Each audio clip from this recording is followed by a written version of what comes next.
Hi friends, welcome to trending topics. என்ன பார்க்க அப்படின்னா, சேகர் கமல் சாரோட குபேர திரைப்படம் ஒரு சாதனை பண்ணியிருக்கேங்க. அது என்னடா சாதனைன்னு பார்த்தீங்கன்னா, ஒரு படம் ரிலீஸ் ஆகி நல்லா ஓடிச்சுன்னா, மக்கள் மத்தியில் அதிகமான வரவேற்பு இருந்துச்சுன்னா, அந்த படத்தை என்ன பண்ணுவாங்கன்னா, அமேசான் பிரைமு, அப்புறம் நெட்ஃப்ளிக்ஸு, அப்புறம் டிஸ்னி ஹாட்ஸ்டார் சொல்லக்கூடிய ஓடிடி பிளாட்ஃபார்ம்ஸ் வந்து வாங்குவாங்க.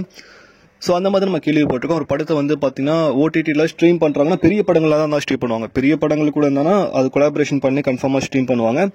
முன்னாடியே ரைட்ஸ்லாம் வாங்கி வச்சுப்பாங்க. இந்த மாதிரி வந்து இந்த படத்துக்கான ரைட்ஸ் நாங்கள் வாங்கி வச்சுக்கிறோம் அப்படின்னு சொல்லுவாங்க.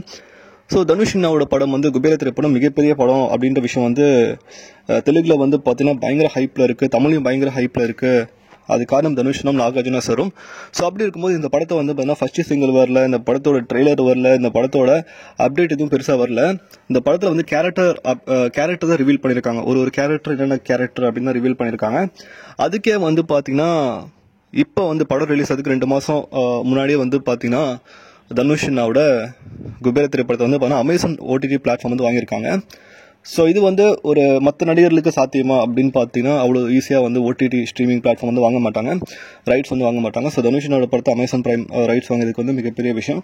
ஸோ இதை பற்றி உங்களுக்கு கீழே கமெண்ட் பண்ணுங்கள். லைக் பண்ணுங்கள், ஷேர் பண்ணுங்கள், சப்ஸ்கிரைப் பண்ணுங்கள், மறக்காம லைக் அண்ட் டைப் பண்ணுங்கள். மகிழ்ச்சி.